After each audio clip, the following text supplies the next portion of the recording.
Hi everyone, thank you for joining us on tonight's webinar. I appreciate the weather is lovely, so I appreciate you giving me time to come and learn a bit more. It's quite appropriate, the webinars on the impact of summer on the railway when it feels like we're having a bit of a mini heat wave. I'll just give it a couple more minutes to see if anyone dials in.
Okay everyone, so thank you for joining this evening. This is the YRP Northwest webinar on the impact of summer on the railway. We'll be getting given presentations by Natasha, Tapiwa, Bilal and Nathan. So big thank you to them for giving up their time this evening to present to us all.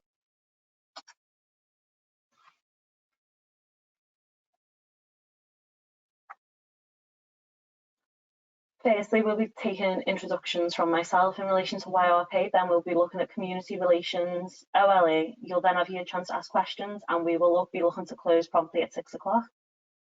So for those of you that may not know, the YRP have quite a few events coming up. If you go to youngrailpro.com, you can see the events, you can sign up for the events, you can find details to contact committees. I've also put my email address on the slide here. If you'd like to drop me an email, if there's any feedback you have about today's webinar, if you have any suggestions at all about other webinars that you maybe like to see us host that you've not seen us do just yet. Similarly, if there's anything that you'd like to kind of host, if you're working on any projects that are interesting, let me know and we'll see if we can host something like that for you. And similarly, if you'd like to be involved with any of our committees, so we have committees up and down the country, if you contact that email address, I'll find what committee best suits you and put you in contact with the relevant person. So without further ado, I'd like to pass it on to Natasha now to go through community relations in relation to summer. Natasha, are you ready to go? Yep. Hi everybody. As Georgia kindly said, I am Natasha Blake. And I will be talking a little bit about my team, which is community relations, and how summer impacts us with what we do. Next slide, please.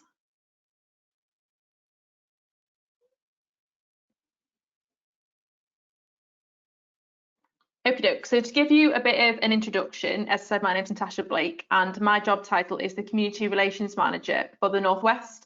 Now this post was introduced last year when the railway started to devolve and we split the role between Northwest, Central and West Coast Main Line, which makes up Northwest and Central. I joined the railway in 2015. I've done various different roles. I really enjoy working for the rail industry. I think it's really varied. And obviously I know a lot of you at the start of your careers within this industry. So to give you a bit of a background of the area that I look after, the Northwest route, which is part of Northwest and Central, one of the 5 regions within the country. Now, Northwest runs from Cheshire in the south to Merseyside, Greater Manchester, Lancashire and Cumbria in the north. So it's a really big patch, the biggest patch, as you can see on the left in the green, the biggest patch of Northwest and Central.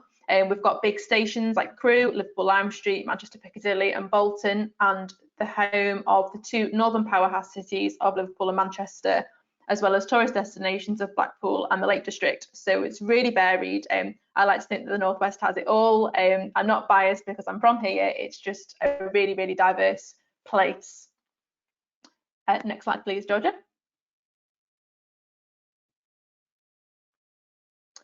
So community relations, what is it? Who are we? So we are, the railway is a really, really big line side neighbour to lots and lots of people. So people that live directly next to or very near to the running railway would be classed as a line-side neighbour.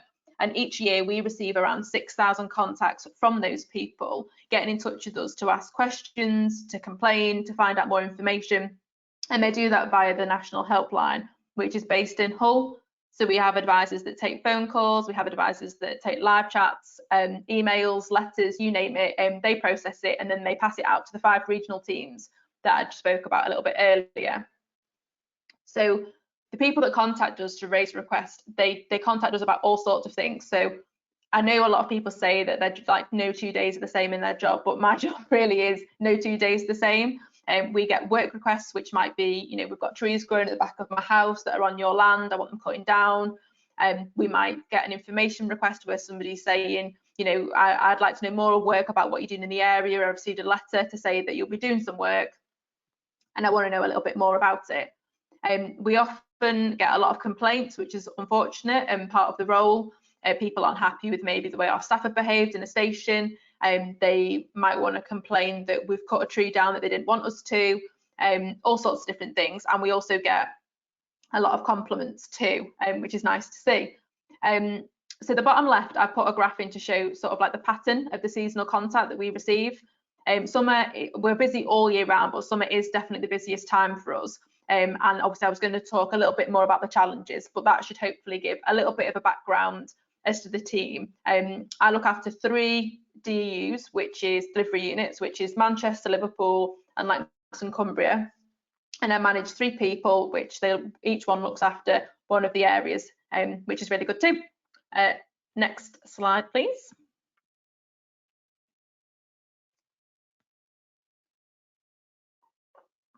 So the first challenge that we find is actually managing vegetation.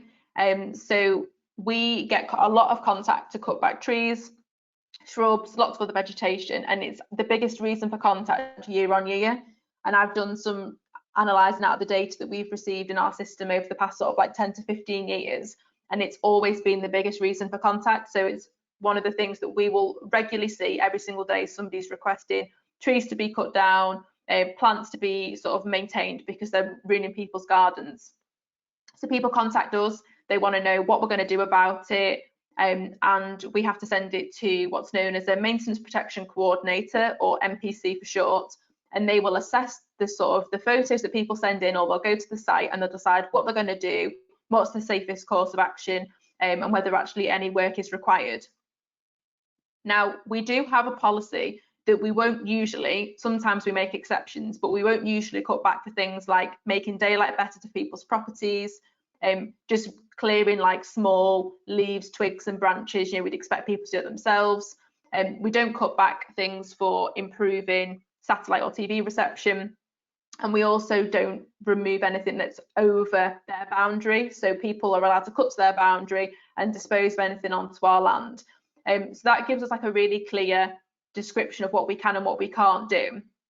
Obviously, we need to make sure we maintain safety. It does mean that a lot of people end up unhappy because we won't cut back certain types of vegetation, or if it will sort of request they do it themselves, or involve asset protection, especially when it's very near to the running of the line.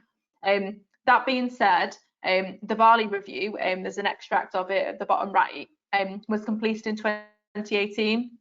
Now, this was sort of asked by the government for a review, so we could look at how well we manage vegetation and what we need to do better in the future. We weren't doing great at it and we needed to improve. And you can read about this if you want to know a bit more information on the government website. If you type in the Bali review, you'll find it. It's quite a long, lengthy document, but all the same, quite interesting. And we now have a policy which is in line with the government's 25-year environment plan. So whilst we do struggle over summer tackling the sheer amount of vegetation we have, it's important that we sort of keep in line with that, because the railway is also known as the Green Corridor, and it's really good that we help look after the vegetation, the wildlife, all sorts of things that go on next to our line. Next slide, please. There should be a little video just about from one of our arborists.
Okie doke.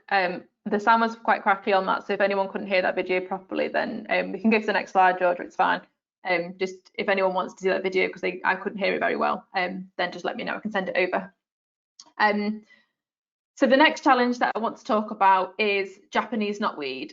Now, for those of you that don't know, I knew nothing about Japanese knotweed until I started this role, but now I feel like a bit of an expert. Is an invasive species that was first found in the United Kingdom in the 1800s. So it grows really, really rapidly. It can grow up to 2 meters in a month in the summer, and it's strong enough to force its way through things like tarmac and concrete. Now, as such, it can pose a safety and an operational risk by covering signals and also damaging positions of safety. But it's also a really big contact reason for our line side neighbours. They want it to be dealt with. They know that it can destroy fencing. And it also causes them quite a lot of complications in buying and selling houses. The majority of people coming through to us about Japanese knotweed are asking questions because they're trying to buy a house and it's on the land, or they're trying to sell their house and it's on the land. Now, we do keep a weed register with all known locations recorded and updated treatment plan for these sites, but obviously it's a really big problem, and because it can grow so quickly, it's a massive challenge for the maintenance teams to keep on top of it. And an even bigger challenge that in 2017, there was quite a notable court case.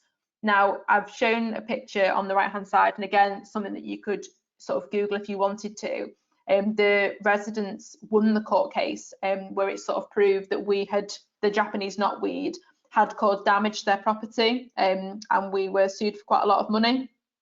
So it's really important and that we keep on top of the sites. We know where they are, and any new ones are sort of maintained properly. But obviously in the summer, there's always maintenance teams being pulled onto critical rail temperature sites like we would have seen today because it's really warm, and all the other things that come along with summer. So that's something that we sort of really have to keep on top of, just with the problems we've had in the past. Next slide, please.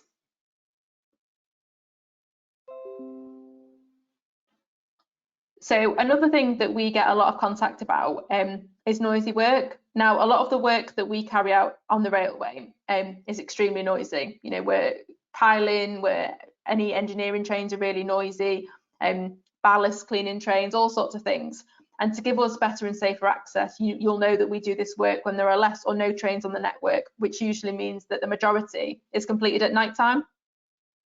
Now, the railway does have a special act of parliament that allows us to create more noise than other organisations would be allowed to do. So if you looked up nuisance noise, it usually is between 11 PM and 7 AM is classed as sort of like a nuisance time, but we have a special act of parliament that allows us, in effect, to make that noise. Now, you'll find in summer, as you know, probably the past couple of nights, people naturally have their windows open more at night, spend more time outside in their gardens, staying up a little bit later, and as a result they tend to hear a little bit more of what's going on. And we do see an increase every single year of the amount of complaints we receive in terms of noise. So we do try and send letters in advance to let people know. Obviously the last year and a half has been very difficult. People haven't had an alternative. In years gone by, you know, if you knew that you were going to be disturbed on a Saturday night, you might have gone and stayed somewhere else or gone out for the evening or anything like that. But obviously the COVID has prevented that. And we do find it really difficult to find out just exactly how much work is going on the network because of the sheer size of the area that we cover. So noisy work is a massive problem because we get a lot of complaints as a team and we have to investigate them and get people responses. But obviously there's not a lot we can do because we know that the work will be noisy. We can apologise and sort of try and be better in the future. But it is something that puts quite a lot of pressure on our team over the summer, and it's a challenge that we have to try and manage on top of everything else. Next slide, please. Okay, so moving on, the other thing that we find really challenging in our team in summer is actually hitting our SLAs, just because of the number of cases that we receive sort of triple in amount. So our resource remains the same, but we have a lot more cases. So the teams can often take longer to respond to queries, and we have to prioritise the work based on impact of things like safety and performance. we also will then see an increase in complaints of sort of how long it takes us to respond. So because of that, we just sort of have to try and educate the business. I do big pieces of work of how we can be better neighbours to the thousands of people we live beside. It's really important that we take our responsibility as probably one of the biggest neighbours in the country. We get back to people. Now at the top, it sort of shows a little timeline of average age. Now, average age is a measure that I sort of is on my scorecard to respond to people. We want to respond to people within 29 working days. So we don't want to be over that target. And when I first joined the team, our average age was about 42, and now we're comfortably set at about 20, which is really great. But we're hoping that we can achieve something more like 15 in the future. But it's just something that we've got to consider, that when we're trying to respond to everything and deal with things in a safety, performance, but also hitting those SLAs. And I think that is my last slide. So thank you for listening. I know we've got some time for questions. The only thing I wanted to mention was that a couple of people in the past in other teams have spent a little bit of time with my team and done like the odd day in the life of community relations and things like that. So if there's something that you're interested in, then just get in touch. I'm sure Georgia can share contact details, and I'd definitely be up for sorting that out. Thank you very much. Great, thank you so much for that, Natasha.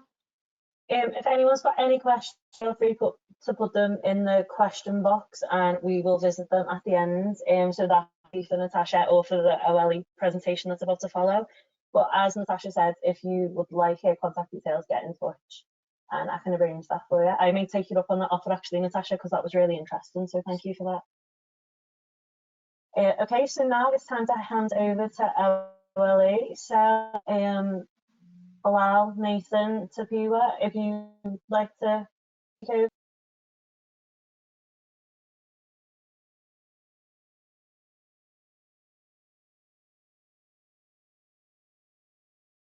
Hello, sorry, can you hear me? Hello. I can hear you. Hello.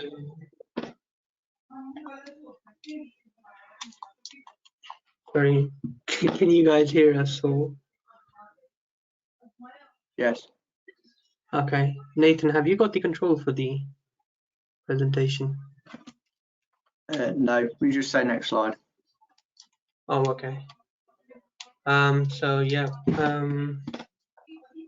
let's just do an introduction. Is Tapiwa here? Hello.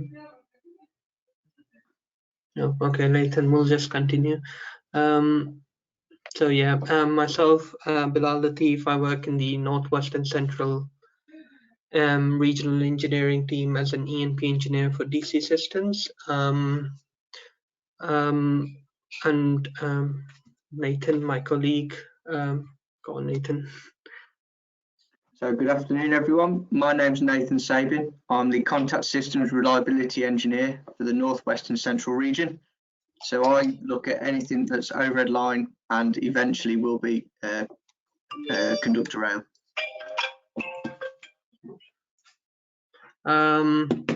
Yeah, so we'll be talking about the effects, the OLE, how summer affects the railway, not just OLE, again, effects on the contact system. This includes overhead line and the conductor rail equipment. So yeah, next slide. Can you take it off on the screen? Tapu's computer's just stuck on mute. Okay, go on, Nathan. Okay, so I'll take on explaining the balance weights and fixed tensions. So for the overhead line wires, they are secured at either end using either balance weights, Tensor X equipment, or their fixed anchors. So the overhead line wires, they consist of many overlapping wire spans. They can range from anything from a couple hundred meters in length to a mile. Obviously during the summer, as we all know, metal expands. The balance weights, as you can see from figures 1 and 2, have a guide tube and they're allowed to move up and down in a temperature range of between -18 and 38 degrees Celsius. However, due to certain reasons, such as we have really adverse weather over 38 degrees, the guide tube is too small, or other factors, what can happen is, you can see on image 1 and 2, the weights will reach the bottom and they will no longer take up the slack of the expanding cable. If this happens, the wires can sag, a train pantograph can come along, push the wire up in the air, and with that much sag, it will wrap around the pantograph, rip the pantograph out the train, pull the wires down. It can cause a lot of damage to your overhead line and potentially derailment. Next slide, please.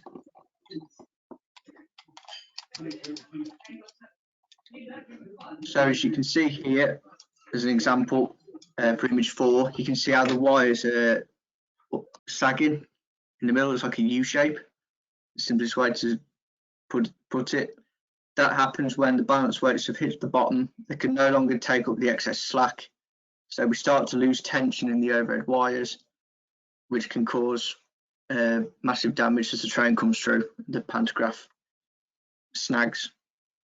Other things that can break is, if you look at image 3, there's a jumper that's supposed to be level between the two wires in this overlap. However, as you can see, it's at an angle. It's under quite a lot of force due to the weights being too low on one wire, but too standard on another. So that can cause other components to fail, as you can see in image 5. So what do we do to mitigate this? So we have in place, it's called summer maintenance regime. So just before the summer weather hits, the teams will go out, measure the distance between the bottom of the weights to the ground and the bottom of the guide tube to the hook. That measurement is then placed into a balance weight database, and it's checked against the spec to see if it's in standard or not. If it's not to standard, it's going to bottom out at less than 38 degrees Celsius. We'll send a team in to raise the weights to make sure it doesn't bottom out. Next slide, please. So another thing that we unfortunately see during our summer period is the increase in bird strikes that we have.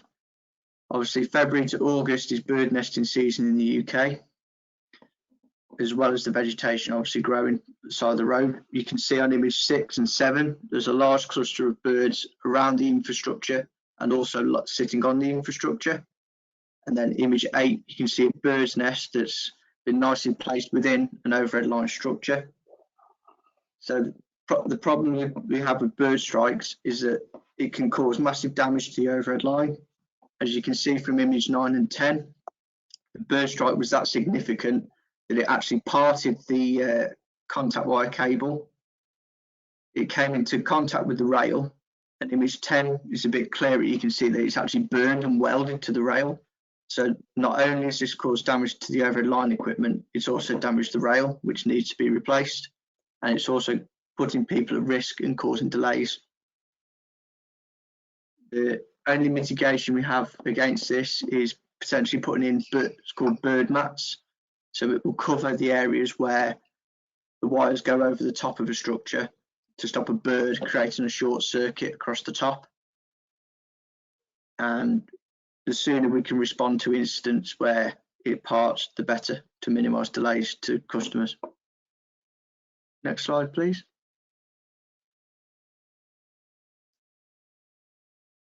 So I'll hand over to Bilal to explain some of the vegetation that we have to deal with on the railway during the summer. Perfect. Thank you, Nathan. So vegetation is another common issue that Network Rail faces. Again, as our colleague also discussed it earlier regarding the issues that vegetation caused to the railway. So vegetation around the rail infrastructure goes at an increased rate during the summer. This can intrude up the overhead line structures as shown in the image 13 towards the right hand side. You can see in the vegetation right next to the OLE. Vegetation can also cause problems for track workers as vegetation encroaches on safe walkways, decreasing safety as shown in the image 12. So you can see that the vegetation is on the safe walking route, which is CES, and then operators might not be able to have the access they need. A further risk to the railway are trees that have a potential to come into contact with the overhead line equipment or fall across the track, causing delays. Again, you can see on the left-hand side image, which is the 11, tree has fallen on the railway that could lead to delays, and it could also damage the OLE, which is again can cause several. It can cause multiple delays and a lot of expense onto the network. Next slide.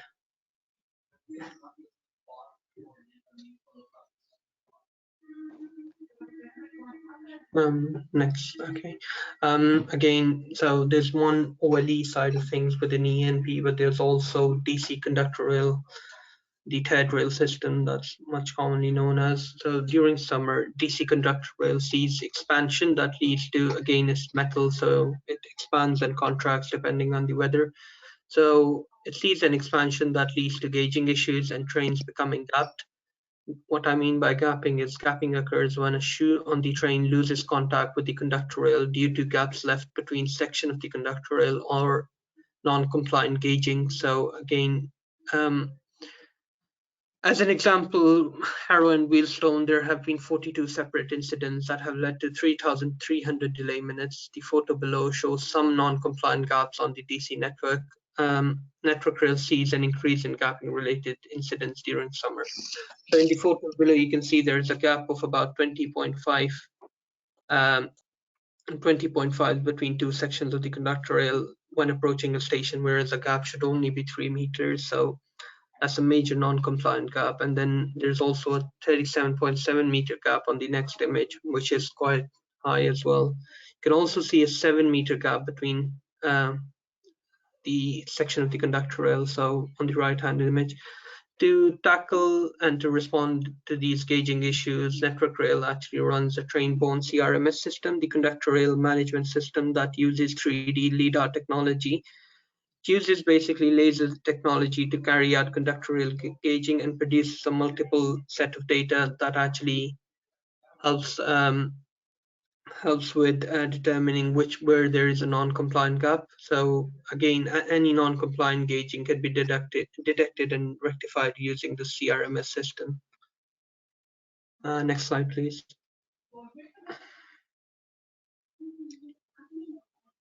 Another issue during summer is warm cables. So Network Rail sees an increase in cable failures for both positive and negative cables, which can cause a safety risk and performance issues. Again, cables becoming warm can end up falling, can end up failing or pass heat flows through different equipment such as cable lugs, which can then expand and then lead to loose cables, resulting in safety risk to the workforce. To counteract this cable issue, Network Rail has a train-borne thermal imaging system to detect overheating cables to prevent failures and safety incidents. Below photos from the 3D thermal imaging camera shows overheating cables. Again, in the camera below, you can see that it's detected an overheated cable with that thermal imaging camera. Again, this is also a train-borne 3D thermal imaging camera that Merseyrail run. So on the right-hand side, you can also see some cables that have been warm due to the weather conditions. Next slide. Tapiwa, I'll pass it on to my colleague Tapiwa, who will actually explain trespassing, vandalism, and littering. Good afternoon, guys. My name is Tapiwa Kandengwa. I'm an EMP Corner Systems Engineer for Northwestern Central. So during the summer periods, we see an increase in trespassing and vandalism and littering. This is because during the summer, we see a large increase in the number of trespassers. This coincides with the school holidays. An example is in 2019, we had a young boy who got electrocuted in Glasgow, where they were trespassing on the railway, and unfortunately, the 12-year-old boy lost his life. We also see a lot of increase around vandalism. where we often face a lot of cable theft, which causes a lot of damage on the railway infrastructure, resulting in a lot of delay minutes to our passengers and freight users. There is also an increase in litter, which ends up encroaching onto the railway. This consists of balloons and various objects that can come into contact with the overhead wires, and potentially could cause damage and delays to our rail users. Next slide, please. Yeah, so we have put various mitigations to try and respond to the summer preps. We have implemented various mitigation methods, such as seasonal maintenance, where each equipment undergoes inspection, such as foot patrols, high-level inspection, cap patrols, to ensure that the equipment is to standard. We have also adopted the new technological methods, such as AI VR, which a picture can be seen in image 22. We use train-borne monitoring systems, such as Mentor, where we have equipment fitted onto a train. We also use drone inspections, which can be seen in image 21. Thank you very much for listening. Any questions?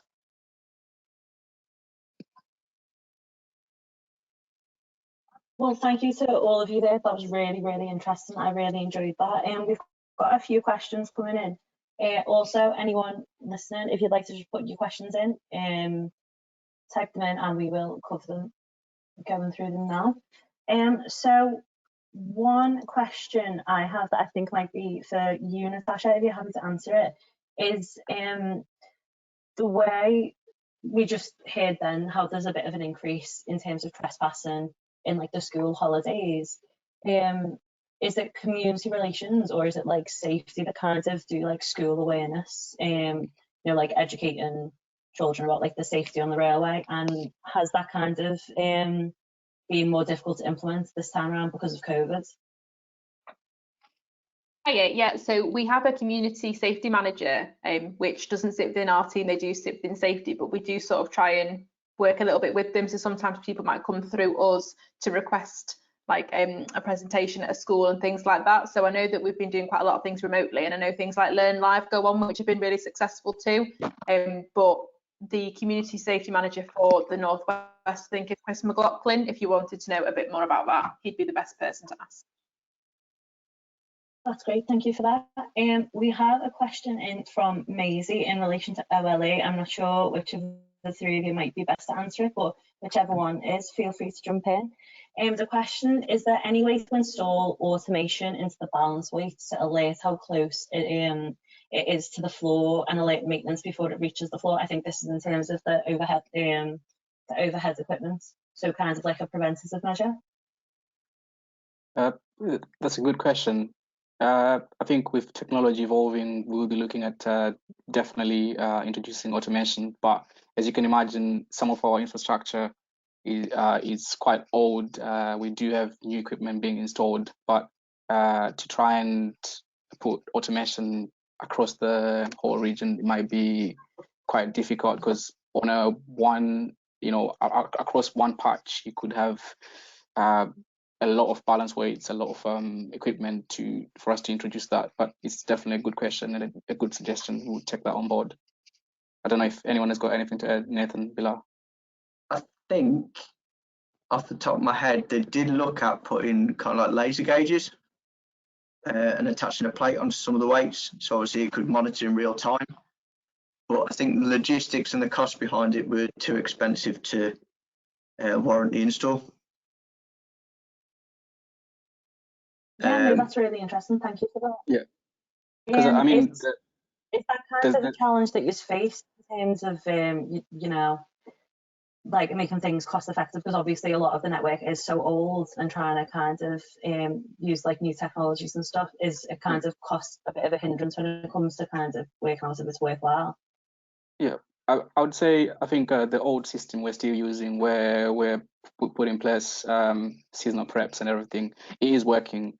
So definitely introducing the technology would be an added advantage, because ideally we want less guys to actually go out and do this physically for safety risk. I mean, to mitigate the safety. But the old system is working. It's just if we react quicker and if we know all our hit spots, we then react quicker and we are able to tackle these issues. But the automation idea is a good idea. I think is something that we'll look into again. Yeah. I think when I touched on earlier about it could be other reasons why the weights are on the floor. One thing could be, say for example, the catenary cable. It's made up of multiple small strands of wires or to put together. And what can happen is a couple of them can snap, and we call it stranding. So what the overhead line teams have to do is they will have to cut out, say, a 10-meter section and splice. So they'd have to put 2 clamps at either end of where they cut and install a new section. This can throw the balance weights out at either side, because you've obviously cut the original segment and introduced new. It's obviously going to stretch different when it becomes under tension. But due to time constraints on the job, you know, if it's happened during the day, there's massive pressure to get the line open. Then it could be a few weeks before you can get in to fine tune anything else that needs adjusting. Yeah, no, that's really interesting. In terms of kind of, though, you just said about like stress on the network and like time constraints, things like that.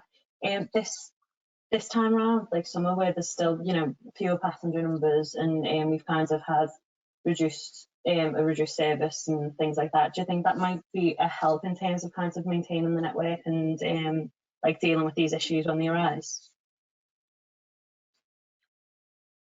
Oh, that's a good question. Thanks, thought of it myself. I started this role in April this year, and then before that I was an EMP technical officer during COVID. And even though we had a reduced service, we still had trains kind of running to timetable. So we'd have a late train that would come through at, say, 1 p.m. 1 a.m. in the morning. Got my clocks mixed up, but we'd only have time on track until 4 still. So we might be lucky to get an extra hour, but it's still not as nice as we'd like it. Yeah, no, that makes sense. We've got another question in. I'm not too sure whether this would be an OLE or a community perspective, really, but it's an interesting question. Are there any regulations regarding protecting birds and nesting on the network from an environmental perspective? I imagine this could kind of go to either side, really, because I know, Natasha, you touched on the rules in place regarding trees, so I don't know if there's something along this line there, or whether OLE, if it's like a safety issue, so there's kind of no rules in place. So feel free to jump in, whoever wants to take that. There are definitely rules for we can't just go and destroy bird nests. Yeah, definitely there are rules, which is why one of the reasons why vegetation is such a huge problem across the network, because of the environmental risks around and what we can do and what we can't do. But I think probably the communications would have a better answer as well. Yep, so we have to be really careful when we're doing sort of like a big vegetation removal, and we have like specialist teams that attend the site and mark like exclusion zones if there's nesting birds. So we won't cut down a tree unless there's a really big safety sort of risk. If there's nesting birds or other animals, we sort of try and protect the habitats, which was linked back to the Bali review that I mentioned as well. So there is quite a lot of rules around it. We need to make sure that we're being very careful, because a lot of people naturally really care about the environment they live like beside, and it's quite an emotive topic for people. So we have to really be careful and communicate with them what we're going to be doing, how it's going to look. Obviously that's been challenging in COVID, because normally we do quite a lot of site visits and more information events that are in person, and they've been more like online recently. So but definitely there's a lot of rules in place. Okay, that's great. In terms of kind of keeping people informed and like up to date with what you're doing, I know you said there used to be like in-person things and now it's more online. But how does that like process start? Is it you kind of identify an area that you're going to be working and then look at the neighbours and kind of contact them, or is it kind of a bit of meet in the middle? If there's something happening in someone's area, they're actually probably quite likely to reach out to you. So it's a little bit of both, really. We do like to try and engage with a lot of teams when they are doing work. I heavily promote my team to be utilised to make sure that the neighbours are adequately informed. We know that project teams and all sorts of different teams around the business that are completing work on the rail industry, it isn't their sort of like specialist skill set of communicating with the public in terms of like a letter or a drop-in event, but we of course need their specialist skills, so we sort of work alongside them really. So some teams, especially people that have been in the team for quite a long time, are quite proactive. They know to come to us, they know what they need to do. Other people are sort of like working on how we can better engage with them so that they know to part of their process will be notifying neighbours.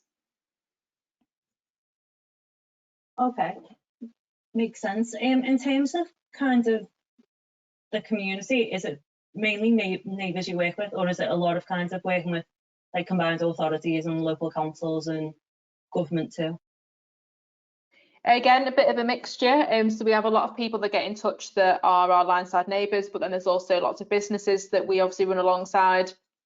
There's also MPs that get in touch with those local councils. So there's lots of different groups, community rail groups, all sorts of different people. So it's definitely really interesting because you get to speak to literally everybody, which I think is really interesting anyway. No, sounds it. As you said, you offered to kind of allow people to shout out. I think some people definitely will take you up on that, because it sounds like we get a really good insight into what actually happens out on the network and, you know, the wider impact on our blindside neighbours. No, that's really interesting. Let me see what other questions we've got. So is there any kind of major projects underway at the moment with OLE to kind of look into like further preventative measures, or is it more of a reactive maintenance kind of thing? I know that you touched on the nesting and how you lay things to kind of prevent nesting, but is there any like wider projects in the works? The major push that we had last year while I was in maintenance was making sure that our balance weight registers were up to date. So the balance weight register that we had to have the latest, the most up-to-date information on the difference between where the balance weight was to the floor, and then also the top of the weight to the top of the structure. And then this would be compared against the design specification. So from that, we can deduce what temperature the weights would top out at, and then what temperature the weights would then bottom out at. And then from there, we can gauge. So if we had a balance weight set that would bottom out at 26 degrees, that would then be put on a priority 1, and we'd have to go out and do that as soon as we could in preparation for summer. And that was put out, Tapper will probably correct me, I think that was route wide, wasn't it, Tap? Yeah. So that was put out as of recent instances. We had over in 2017, 2018, we had a lot of issues with summer did affect our network quite badly, especially around Northwest and Central. So those measures were put in place as of that. Just to add on as well, obviously this equipment is maintained during various type of maintenance, such as during like be it TENS or be it high level inspections. But as Nathan mentioned, each balance weights that would have picked up as a high risk, we would then do seasonal maintenance on those specific, not just only those ones, but if they are target, we would make sure that they've got free movement, would make sure that the measurements are accurate and they've been taken, so that we are aware of any issues before they happen. Okay, thank you for that. And I've got another question here from Maisie again. Do cable failures during summer affect signalling, and how is that mitigated? So what's the Yes. question, sorry? Sorry, do cable failures during the summer affect signalling, and how is that mitigated if so? It can affect it if we have cable thefts. Okay. If the thieves steal the signalling cable, it can knock out a lot of signals. So there we have to react straight away. Tapper might have a bit more information. Yeah, so just to add on, what we do is all of our cables around the network, they have been treated with a system called Smart Water, which is our hope is that, well, we hope we don't have any thieves, but if they do try to steal the cable, the Smart Water is like a chemical reaction that they would get on their body, which would affect them. But on top of that, we have various monitoring systems which are embedded into the cables, which through our substations, where we would get notifications if there's any power loss, or if there's someone trying to cut our cables, would instantly get various notifications to notify us of any issues. So these are some of the mitigations that are put in place, and the other ones is just to try and make sure that our cables are either buried in cable troughs, so they're not actually out on top of troughing.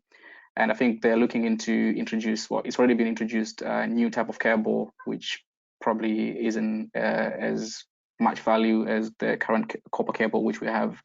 Bilal, do you have anything else to add? I think he's on mute, but yeah, I think and of course, if we do have cable theft, in the meantime, while we're repairing the network, we have generators, we have diesel substations where we could power the network in the meantime while we carry out any maintenance, just to make sure that our passengers and sales users are being taken home safely. Okay, thank you for that. It's interesting, really, isn't it, to think that thought actually has to be given into how to make the cabling less valuable, just so it's less susceptible to theft.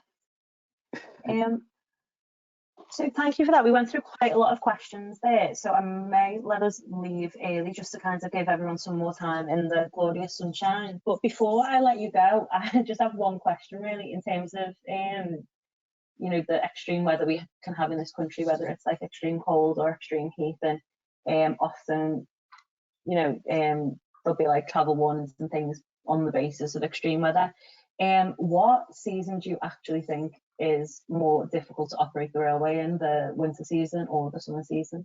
And this could be you, Natasha, or this could be the OLE guys, if you want to contribute.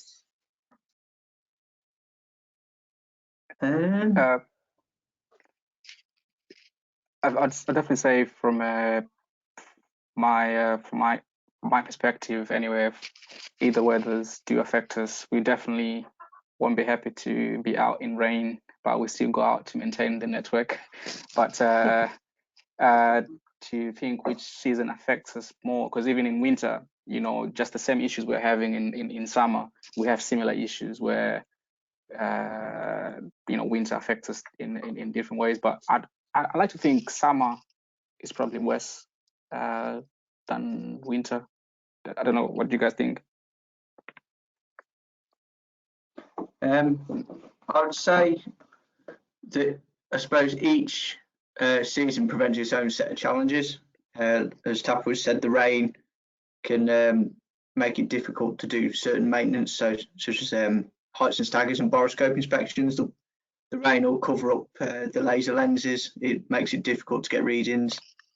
During the summer, the increase in bird strikes, it might be we could have 10 bird strikes and each one causes stranding on the catenary. So then we've got to then do 10 splices and each one could have a 36-hour defects. We've got to go in and replace it in 36 hours.